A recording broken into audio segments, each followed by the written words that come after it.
Dr. Ola Brown. She actually posted this particular article or essay on X, Why Africans' Money Does Not Become Capital. Anywhere there is a talk about what is happening in the country, the first thing that we Why largely African talk isn't developed is bad bad governance. governance. The way we think about money, okay, the culture is actually making us lag behind as a people. China lifted over 800 million people out of poverty, and they did it in 40 years. They didn't have democracy. They didn't have good governance. No, and transparency and all those things you're asking for, no. So if it's consumption items, things for safety, things for preserving culture, even if they don't have the money, they have to go and sell something, they'll do it. We are risk averse. We don't like risk. Those things are short term. So sometimes your parents or that uncle want to build a 7-bedroom in his village or hometown, right? And start to want to build. It will take him 20 years to finish that building. So you realize that saving is stuck for 20 years. It will be stuck in there and he's building a 10-bedroom house. Even though that is understandable, what it means is that we are not going to have a lot of resources and a lot of power. I think everybody should read this particular essay, and we are going to have a very good conversation on it. Welcome to the latest episode of the Prince of Egypt podcast. My name is Kusi Brempong Jr. And I'm Michael Dramina. Wow, Michael, how are you? I'm good. We are back again. Right. I sent you an article earlier on. Yes. And I did a very, I took time to actually read that particular article. I don't know about you. Yes, I did. You did. And after reading it, I was sharing with all my friends and my family. Oh, really? Yes. Yeah, so I also sent it to a few people. Okay. And look, we want to basically have a conversation on that particular article today. We have to. Yes, okay. Really and brilliant. It's an article written by Dr. Ola Brown. Okay. Dr. Ola Brown is actually the founder of Flying Doctors Nigeria. Okay. And she's also the general partner at Health Cap Africa. It's a venture fund that invests into fintechs and also health techs. Okay. And she actually posted this particular article or essay on X. Okay, so I actually went there to read it. And in fact, it had gained a lot of traction on X. The title of the essay is Why Africans' Money Does Not Become Capital. Yeah. And I think everybody should read that particular essay. We should Look, make everybody read it. Everybody should read that particular essay from academics to policymakers, to entrepreneurs, to investors, to families, to churches, to mosques. I think everybody should read this particular essay, and we are going to have a very good conversation on it. Yeah. All right. I think this particular essay is synonymous with Thomas Paine's work. Okay. Thomas Paine was one of the most influential persons, or some also consider him to be one of the founding fathers of the United States, even though sometimes his name is not actually really loud when you mention that particular list. All right. But without him, the United States does not get independence, right? Right. And on the 10th of January 1776, he wrote this particular pamphlet. That's Thomas Paine. So let me give you a background. So the United States, the founding fathers of the United States were thinking of gaining independence from the British, from the crown. But they were afraid because they were just a little colony, right? A colony of farmers. They didn't have weapons. They didn't really have an army. How are they going to fight the royal army of the British, right? They were the superpower at that time. So Thomas Paine actually wrote this pamphlet.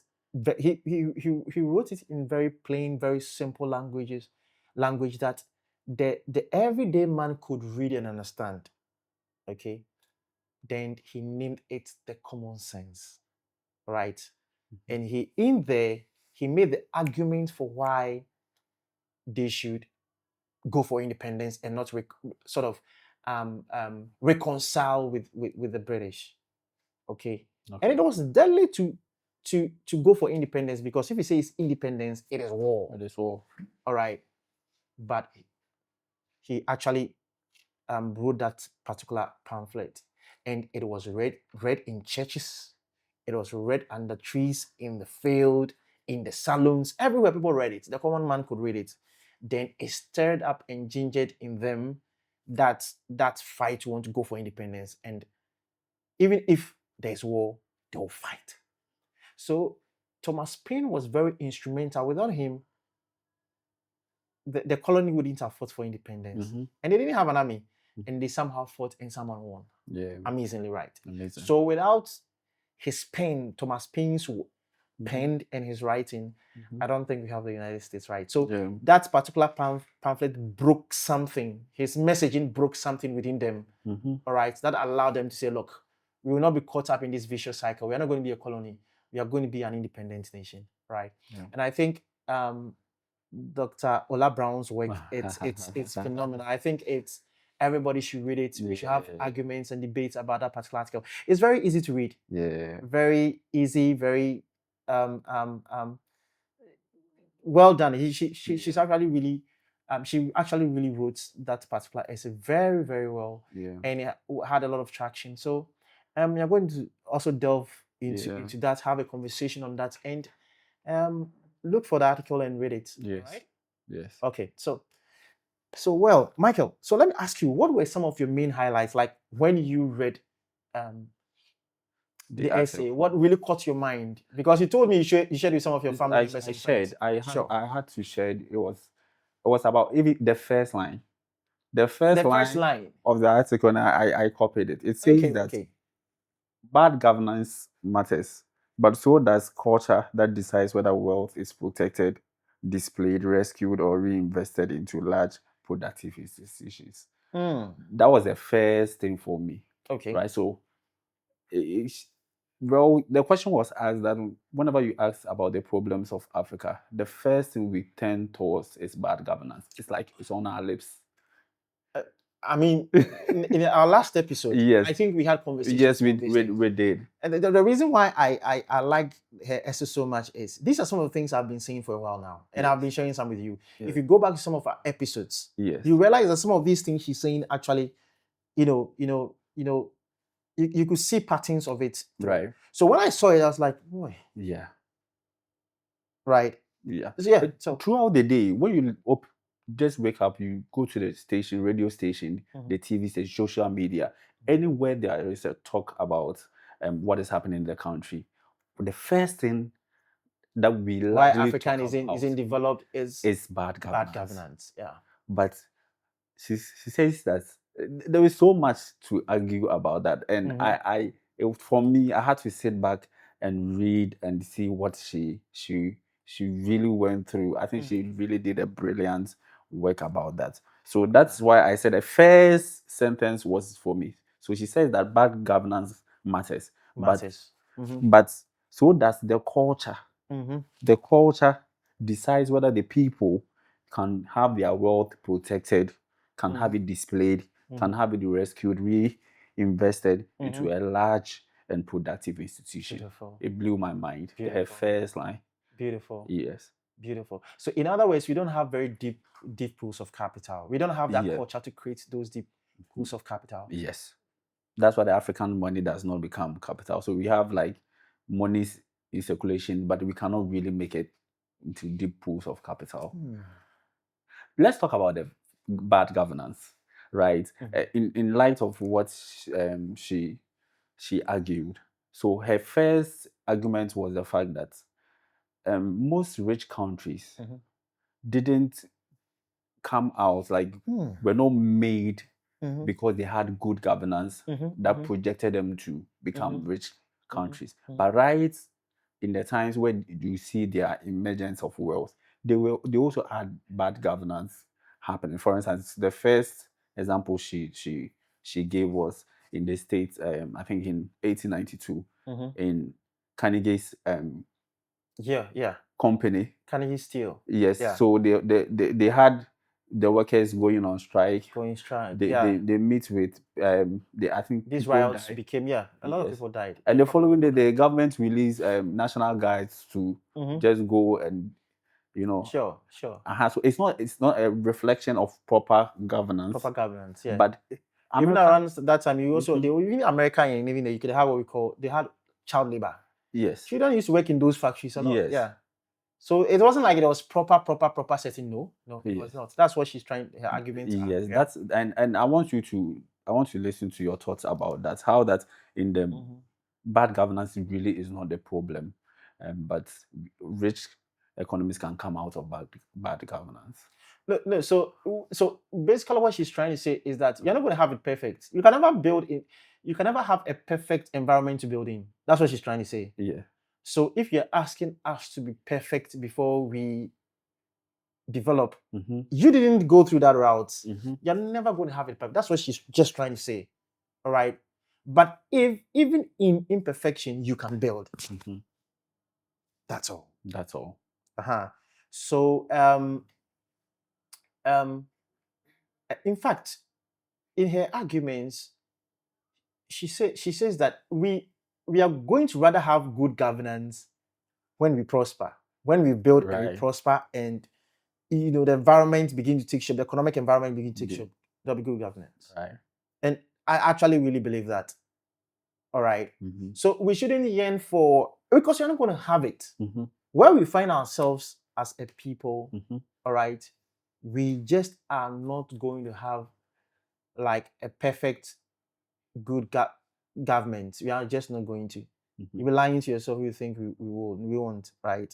So let's look to build great enterprises and productive enterprises.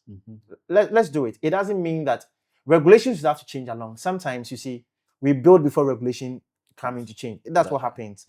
So regulation will follow what we build. Okay.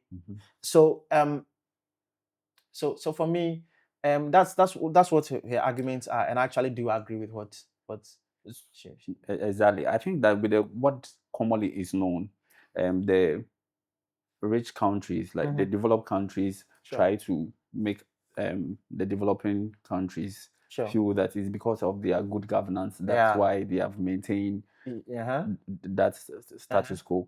But from what and normally the good governance, the interpretation of good governance is democracy, transparency, good systems. But if you go to her argument was, if you go to China, okay, yes, it's not democratic. It's not be transparent.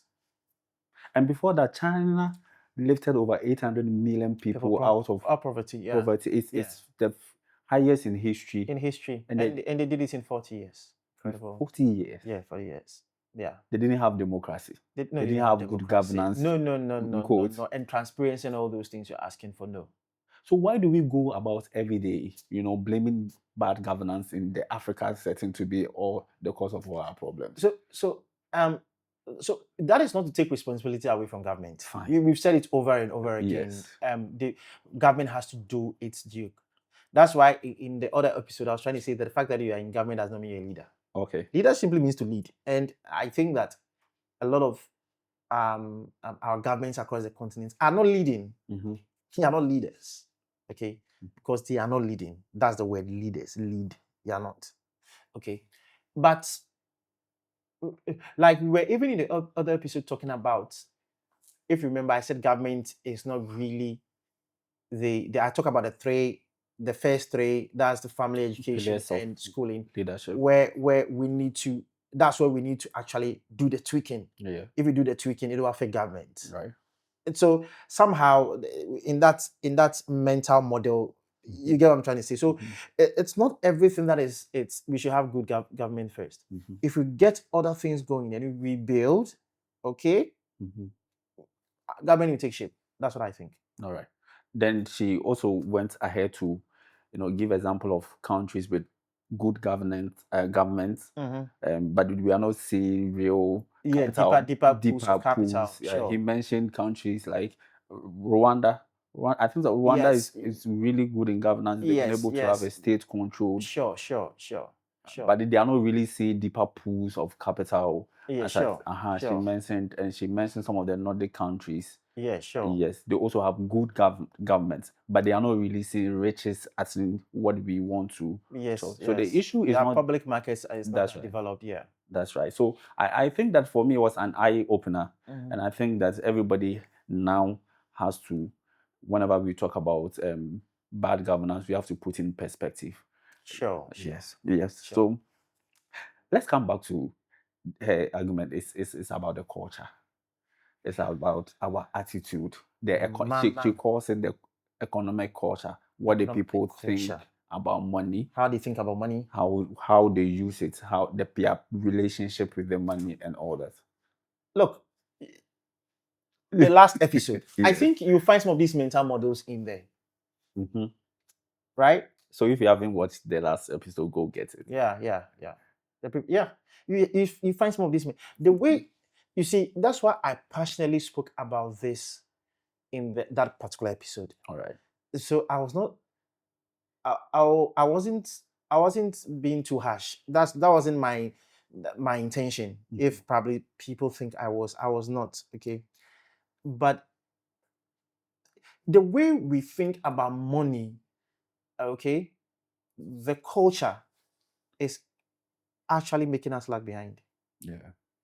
As a people. And we have to change that. Yeah. All right. And so we are going to have a look at some of the examples, like what we do. That's making us lag behind as a people. We sort of are caught up in this vicious cycle, and we don't seem to be able to jump out of that particular vicious cycle. Right. Yeah. So then let's talk about capital formation, and the way our culture sees how money circulates through our. Let's talk about that, because that was the main point of it. The problem is not about government. It's not about any other thing. It's just that we don't know how to form capital. Right. Yes, because of our culture. Right. So let's talk about that. Right. So I'm going to use some examples, just very simple examples. I don't want to make it very technical. You can go and read it. Fine. Wait for yourself. But let's make it very very simple. Fine. For those listening to us, like anybody listening to us can understand. Let's make it very simple so that people can relate with it. All right. Right. So Michael, let me ask you this question. Okay. If you wanted to travel, Jackpot, you wanted to live here for some greener pastures outside here, really things are not going well for you, and you went to your uncle, your aunties, or your mom, and you wanted to pull in some resources to be able to just go and pay. Normally in Africa, right, you look for this connection man, right? Yeah. It's going to do the visa for you. Yes. So you ask you to bring some like some. Let's say $100,000, 100,000 Ghana cedis is going to take you to, let's say, Canada, or take you to the US. So most of the time, that 100,000 Ghana cedis, you may not have it in your savings, right? So what do? You go to your family to say, oh, you need the money you need such and such to be able to travel, because things are not really stable for you, right? So that I can go and seek greener pastures, all right, and when we go abroad, our lives will just change, right? And they'll pay them. And when you get there, you pay them back. Yeah.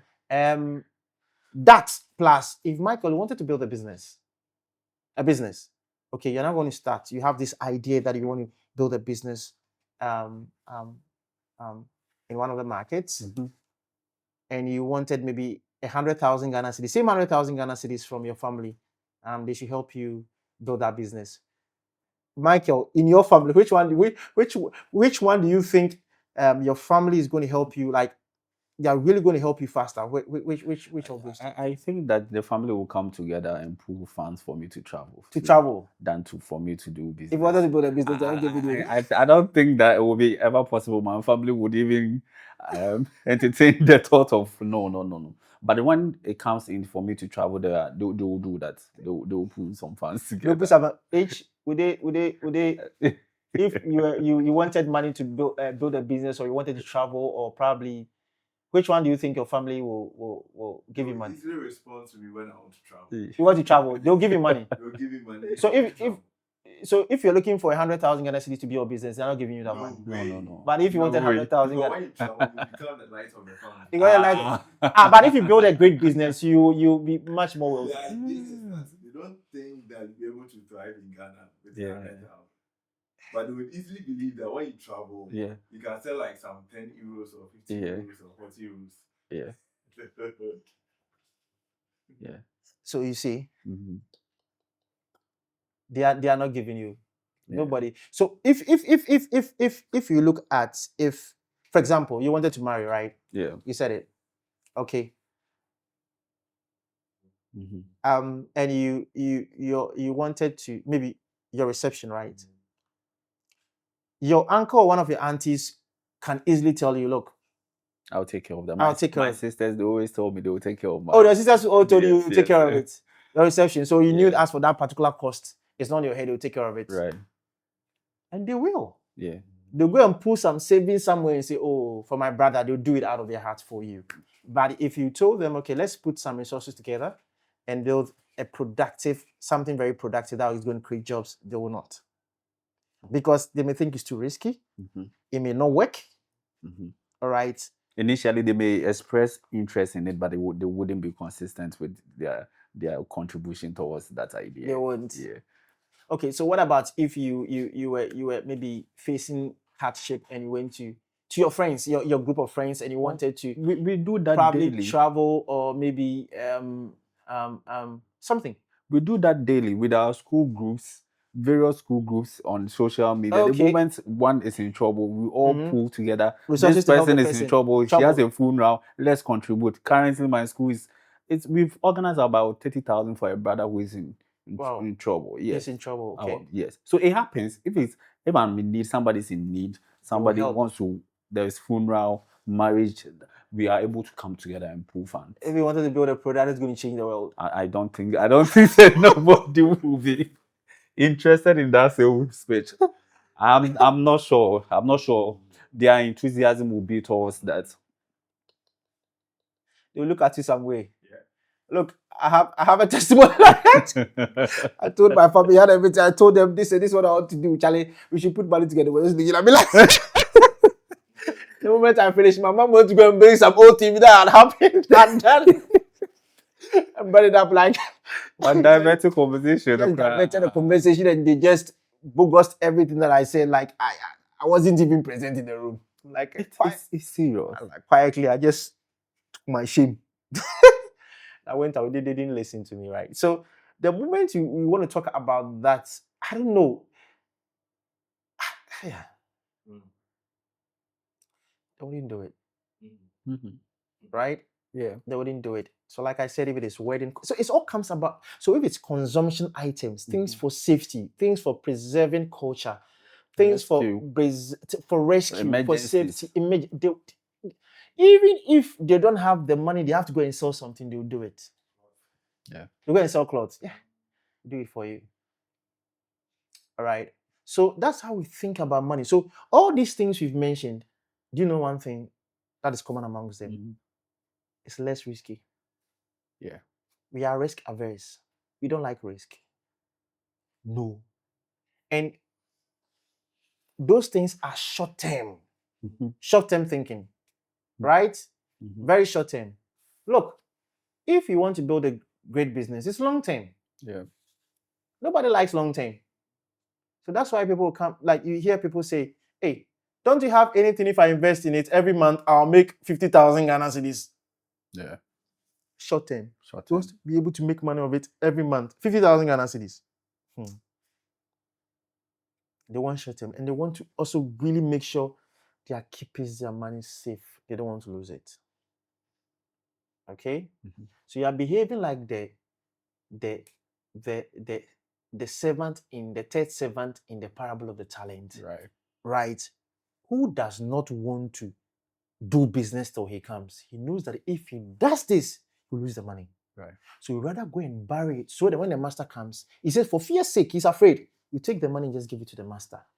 The other time I told you in that episode, I told you, Michael, that look, I actually agree with the guy who buried his talents. It's risky to do business. And that's the way, you see, you may look at that parable of talent and actually chastise the guy who did it and say, oh, he buried his talent. You see, you shouldn't bury our talent. But that's what we've been doing in Africa. We all are burying our talents because we are afraid to go that route. If it's safe, you're not going to lose it, right? To preserve the family, you go that way. And when you do that, you never have deeper pools of capital. That is why we don't have deeper pools of capital. That is the reason why we don't. So we may put, in some of the examples he mentioned, for example, one of the very safe ways of this short-term thinking, even though we think we are building assets, is buying land and building. Yeah. So sometimes your parents or that uncle would want to build a 7-bedroom in his village or hometown, right?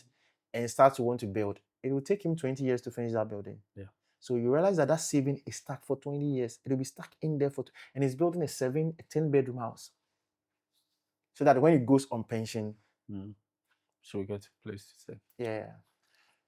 Not bad. That way of thinking, it's not like they are crazy to think that way. They are not. We are not crazy to think that way. It's because of the environment we find ourselves. The environment is, you need to protect yourself.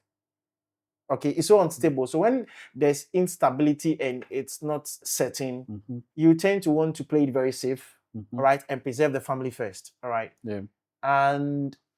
But with that, even though that is understandable, what it means is that we are not going to have a lot of resources and a lot of power. So Jed Diamond, in his book, Guns, Germs Steel, he said he was walking on a beach along one of the beaches in Papua New Guinea. And then one of his fellow countrymen came to him and asked him, "Sir, why is it that the white man has much more cargo than us?"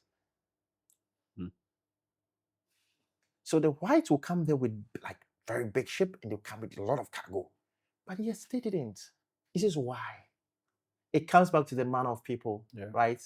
The Jacob and Esau story that we did. The manner of persons that we are. Yeah. So we like to go very safe.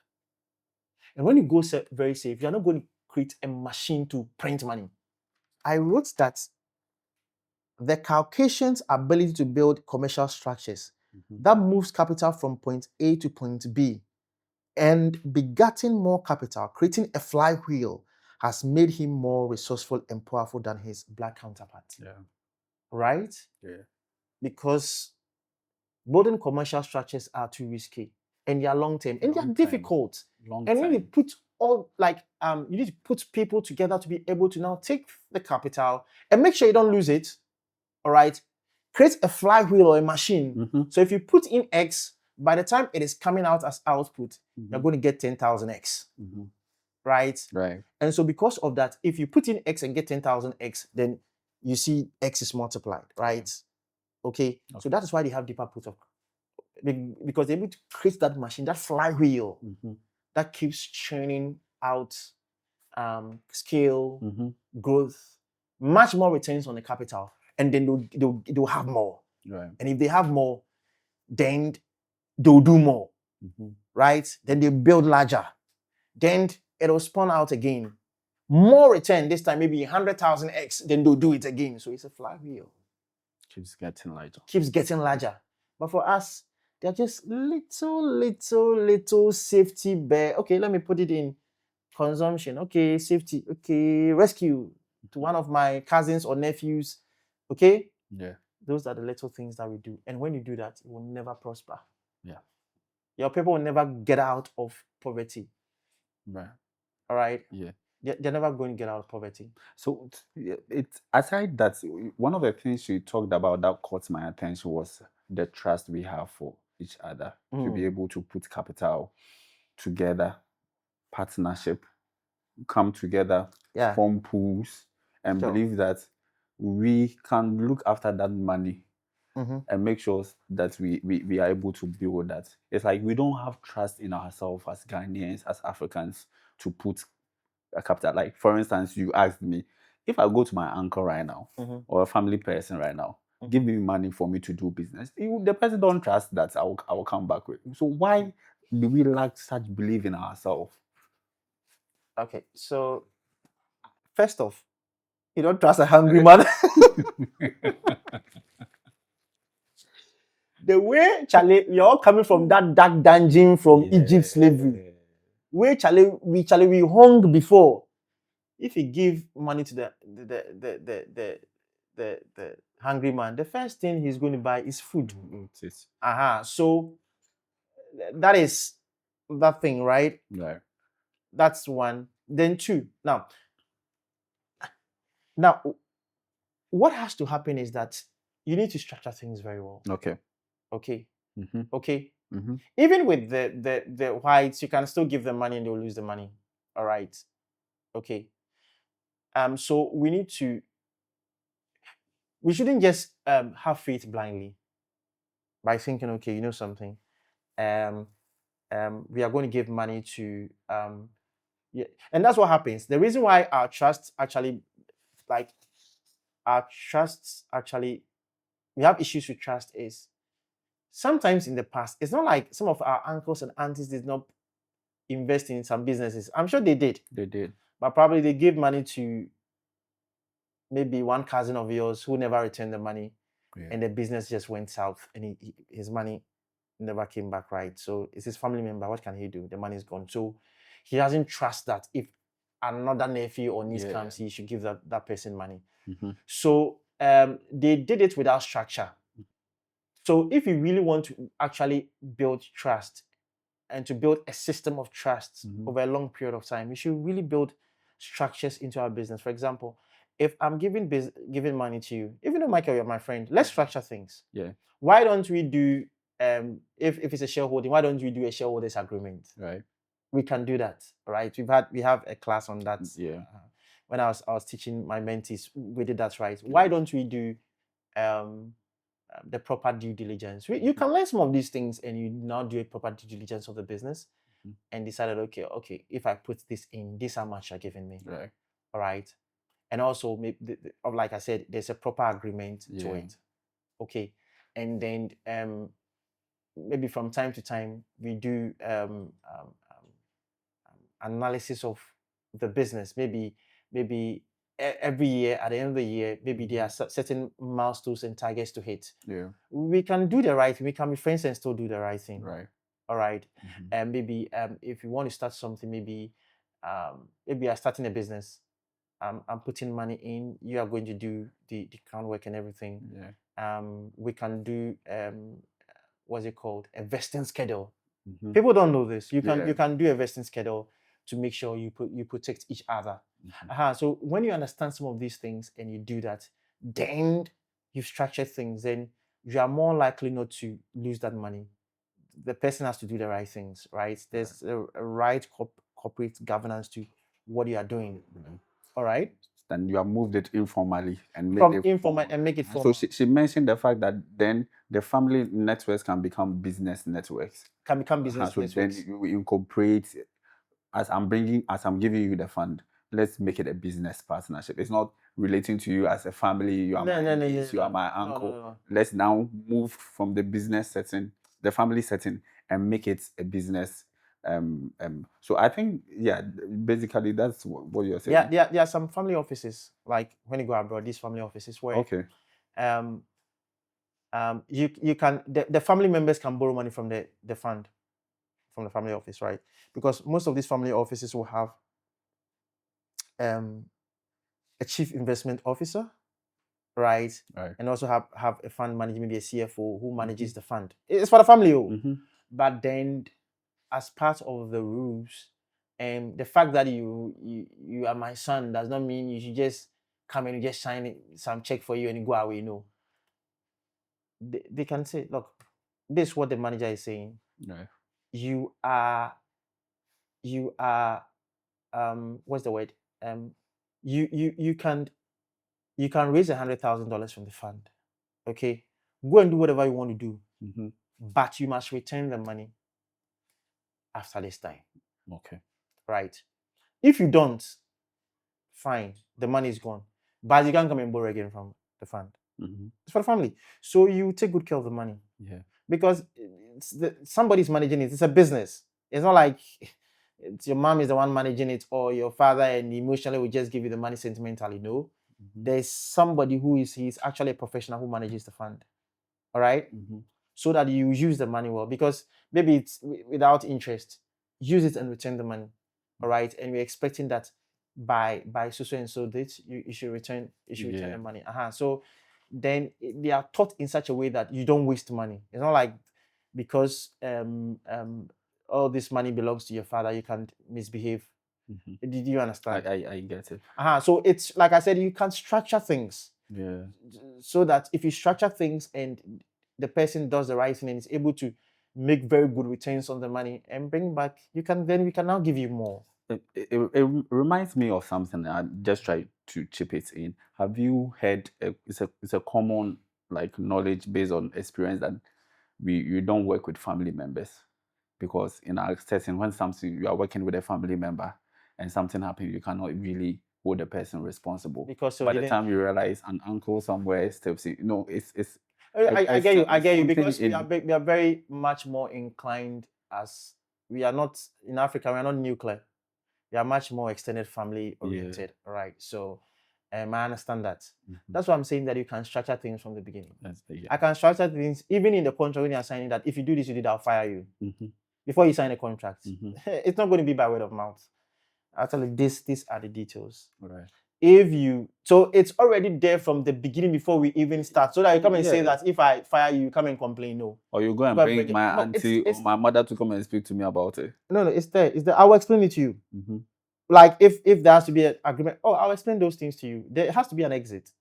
It's all be there so that you know if you do these things, you do these things, you're off. Right. You can do it that way. So if you do it that way and you structure things, especially from the beginning, it helps more than just word of mouth. Then we don't really put anything on paper. Then somewhere down the line, Charlie, all these things happen. Yeah. Then she also talked about how we relate to our profits when we make money. Instead of reinvesting into business, we have a way of handling our profits that we cannot reinvest and make that flywheel you are talking about a bigger. It looks like it has become an African thing. The moment he blows, he's complacent with we are sort of content, and then we just go into this safety mode. Like Ghana is playing Panama. We score one, then but the moment you score one, the African teams, the moment we score 1-2, Senegal, it remains very defensive because we are thinking we could lose it. You are 2-0 up, okay, and you have 10 minutes to the end of the game, and you lose all the 2 goals. So it's that mentality. It's like it's so eaten into us that like something has to break within us. Yeah. Because for the whites, when they generate that pool you're talking about, okay, they will invest again. Do it again. It becomes bigger. Invest higher. So they get this. The next time they're getting this. The next time they're getting this. The next time they're getting this. They don't stop. They keep going. They keep going. So huge, so big. So they have much more. Classic example, Elon Musk. He makes his first payout from PayPal. I think $1 something billion.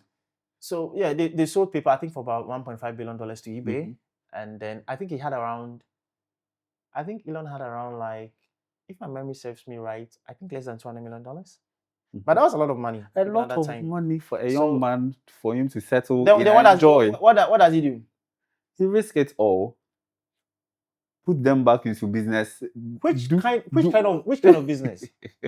Things that are hard to do. You see, the first business he built, X.com, that actually merged with Confinity, all right, would have been much more easier than going to build Tesla and SpaceX. That's much more difficult because the first one is much more, it's fintech, it's software. This is, we are talking about hardware, we are talking about chemistry, we are talking about, it's what hard thinking is that. So it's like going to the casino and winning a jackpot and deciding that you're going to sit and play the game again. You're going to lose all that money. He sat and did. And played the game. And he even went for he chose the harder option than the one before.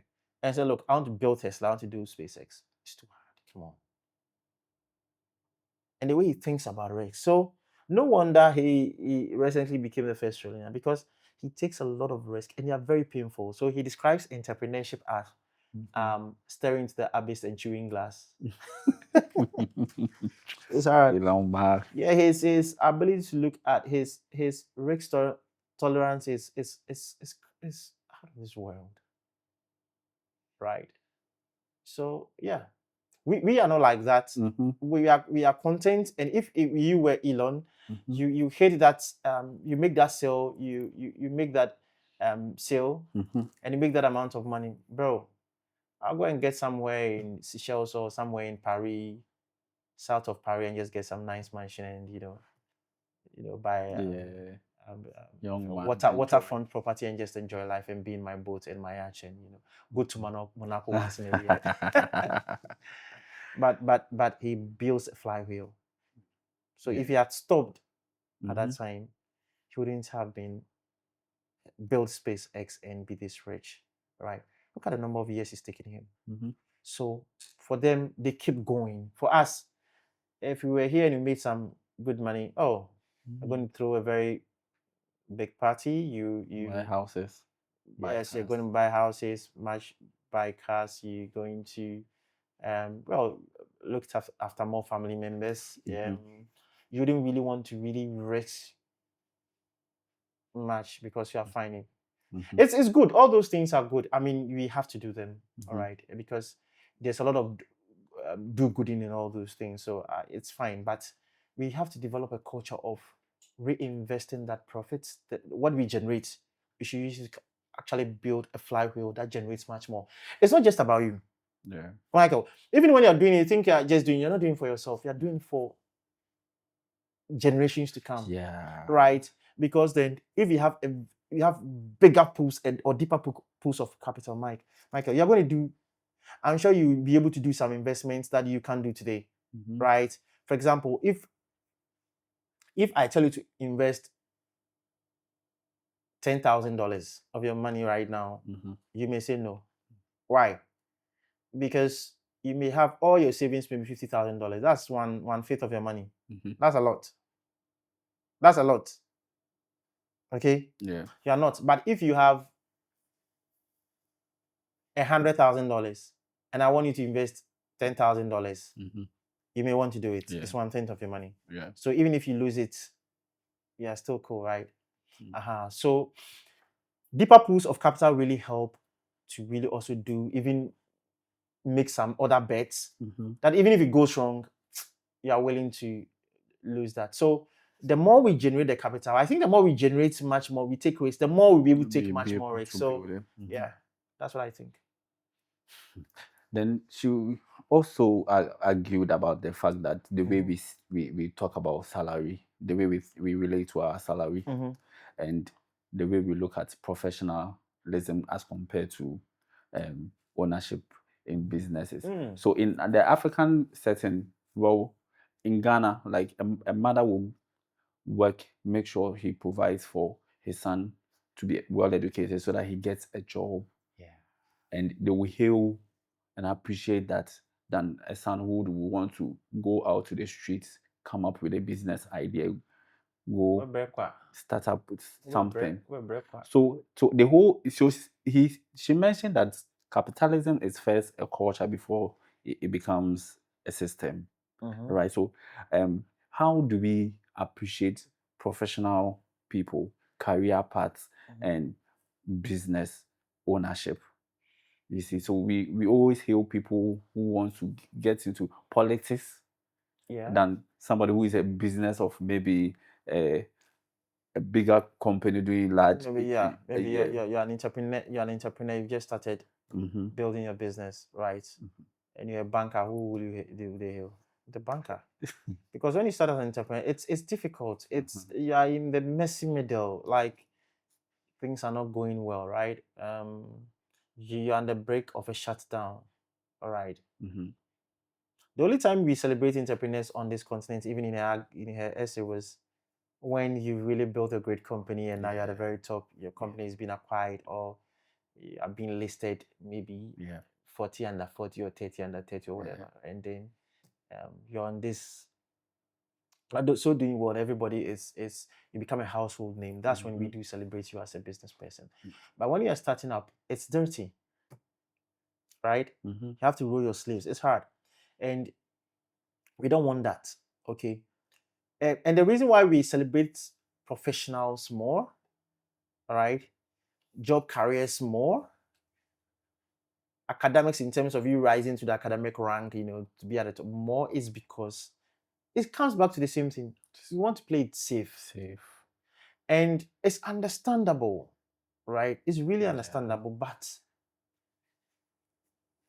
at the end of the day, it won't grant us deeper pools of capital. The only way to have deeper pools of capital is in building commercial structures that creates jobs, growth, scale. That's the only way. So it all comes back to you just want to play safe, right? And also for status, all about safety first. We love you. We want you to go through that route so that you can be.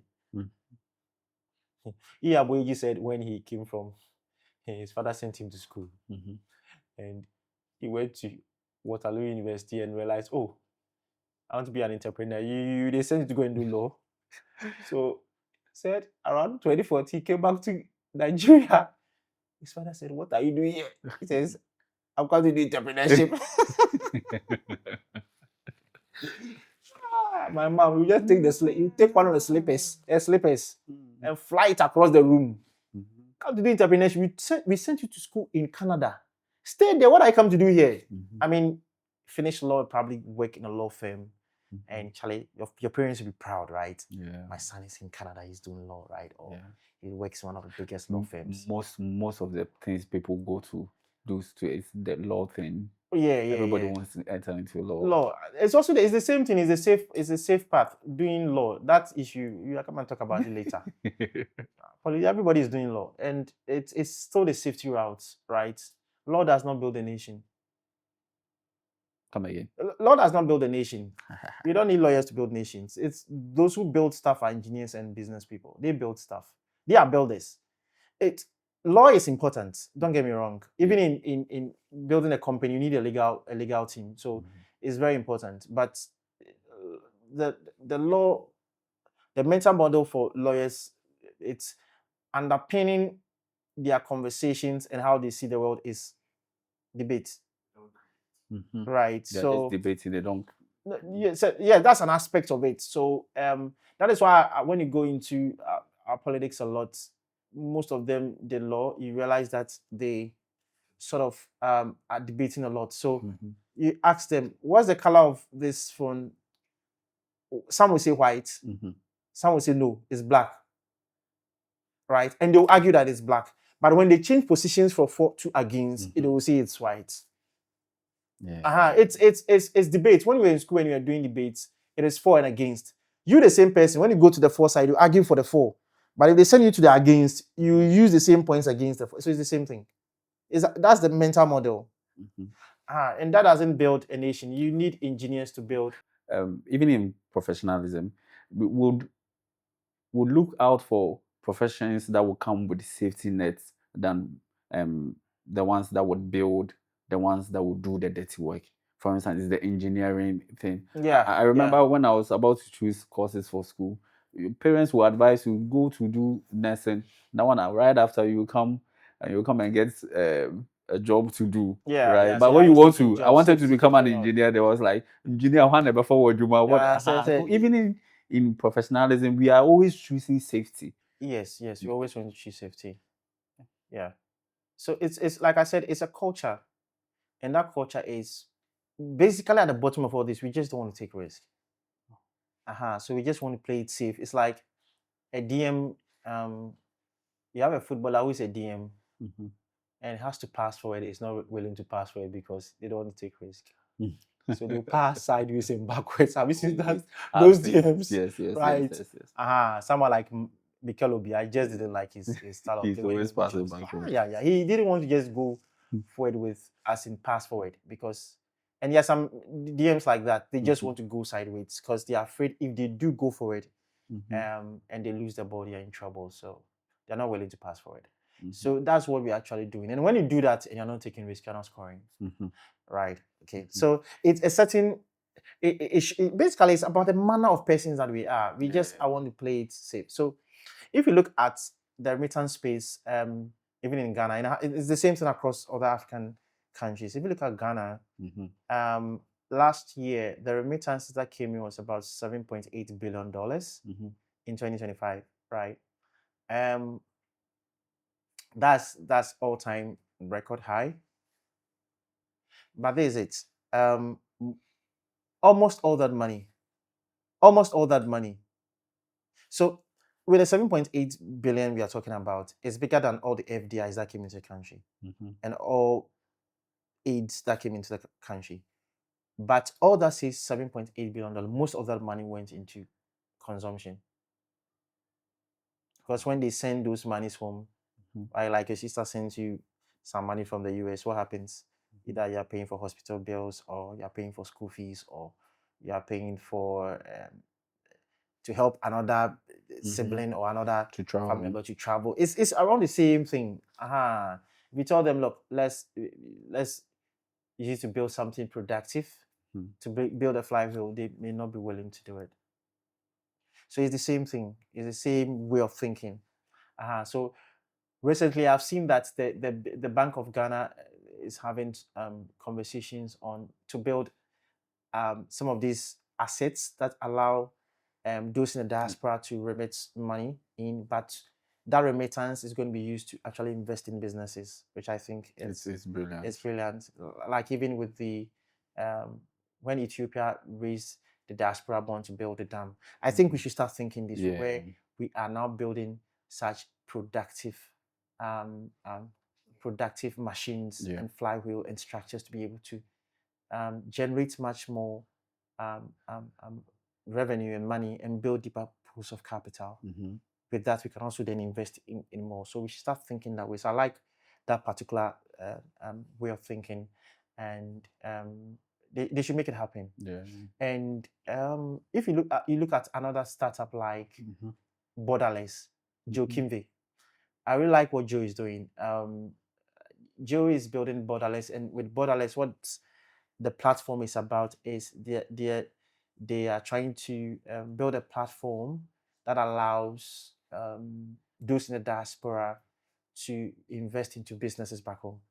Which I think is brilliant. All right, and so he's also solving that particular problem. So it's not just remittance for just school fees and the consumption item stuff, but rather how do we remit money in and then invest them into businesses and have a piece of it. I think that's brilliant. So we should go that route more than just the consumption way. Okay. Yeah. So it's a culture thing. Even look at it comes back to our budget thing. Consumption items, capital expenditure. I think it's we need to break it and use those, even if you look at this issue of the conversation we had on our long-term domestic savings, it's still the same mental model. So the institutional assets will have all these deep pools of capital, long-term savings sitting on their balance sheets.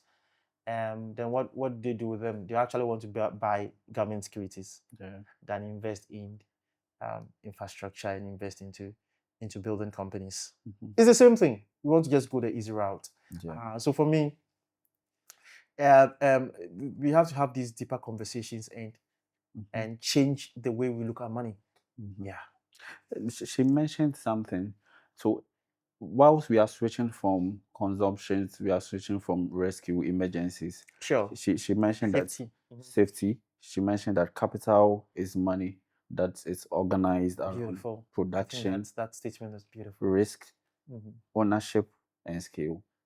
So we should find ways and means to push these things into our culture, where we organize money towards production. We are organizing money towards risk.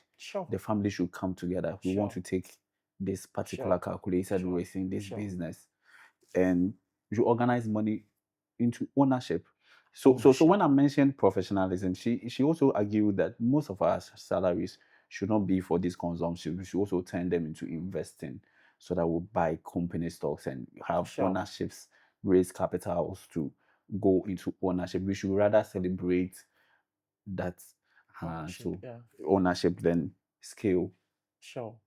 So that's why the white man will continue to be at the top, because that's how they think. So we should take such risk and organize. And I like what she said by money is not capital unless you organize it. Okay, so we have money, but it's not capital. Capital is a weapon. It's a tool.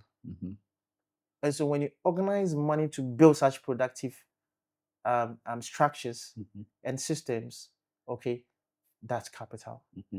So all the money sitting on our institutional assets, pension funds, insurance funds, they are not capital, they are money, right? Okay, so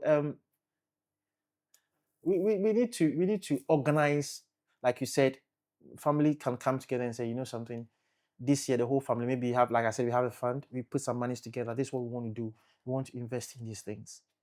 Okay, this is what we want to do.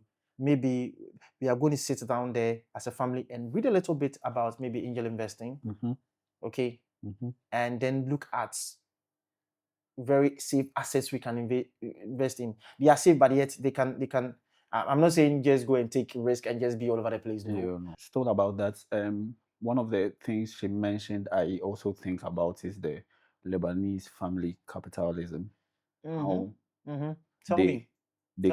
They come into the society, they live frugal lives, and all the family people begin to do manual, small businesses, and they connect, they network the family system, and from there it grows to become a huge network of family business network, and it de-risks a lot of things. There is information in that ecosystem.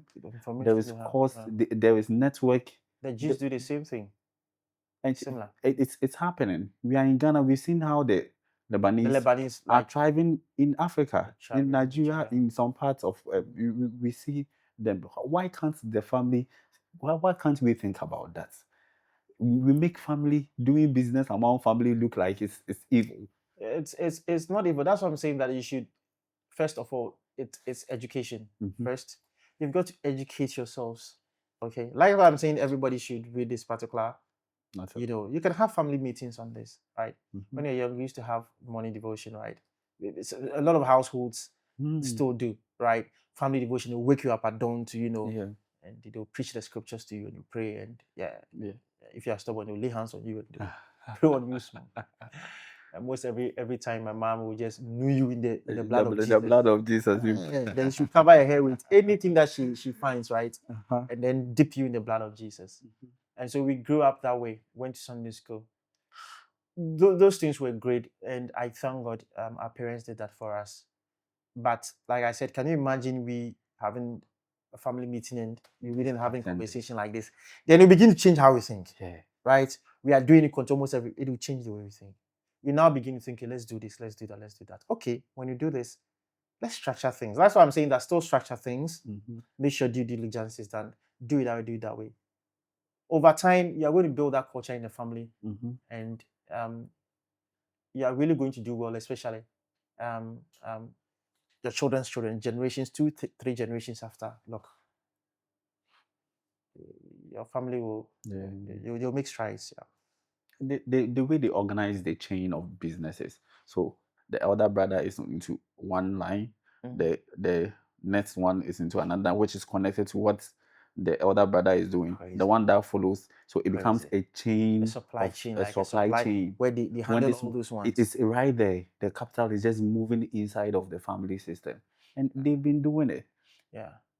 But if a Ghanaian wants to set up family business, it's some way. They just want to play me and my son, Opoku and Sons Company, and that's how we say. So I think that it's a good conversation. Just as we were saying, we should put them in our devotions, think about them, and talk about them more often. Let's talk about them in our churches, in schools. Like the more we do that, the more it will change minds over time. I think this is more of a gospel to the generation. Oh yeah. That's what I think. It's good news. It's how to upgrade the life of the people, right? Yes, just as maybe a quotation in the Bible will do, this one will do also. Yeah. It will change the way you think and the way you do things. In the article towards the latter end, she talked about what should change. Yes. What should change, and she made mention of various things. I want us to take them one by one. Sure. Then we'll talk about them. So the first thing she talked about, that we should build serious angel investment cycles. Networks, right? Networks and cycles. Yeah. So remember I was talking to you about KNUST campus, how the lecturers can come together with alumni. They can build an angel investors network even on campus, right? The same thing.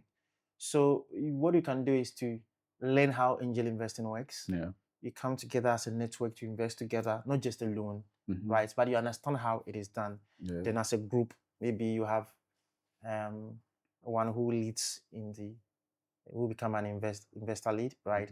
They bring the deals, you look at the deals, that because you understand you invest that pool together in that particular startup, okay?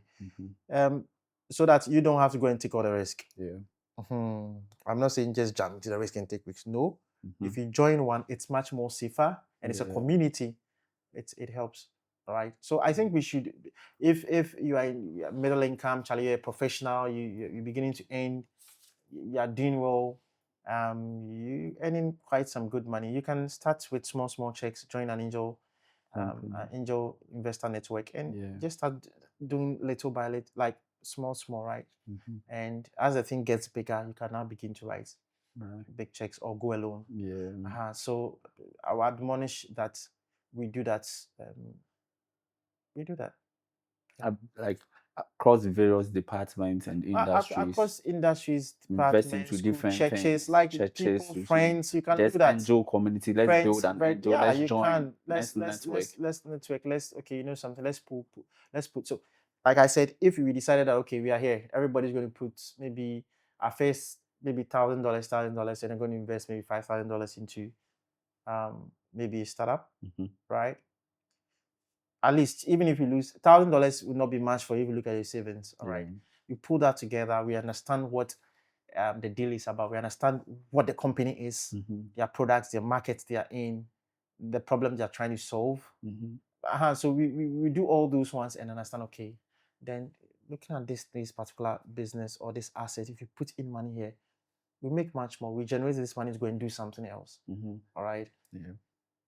We should develop that thing. It has to become a cultural thing. We have to become part of the more we are doing that, look, it will shape us over a period of time. And most importantly, look, it becomes a foundation for the second and third generation and fourth.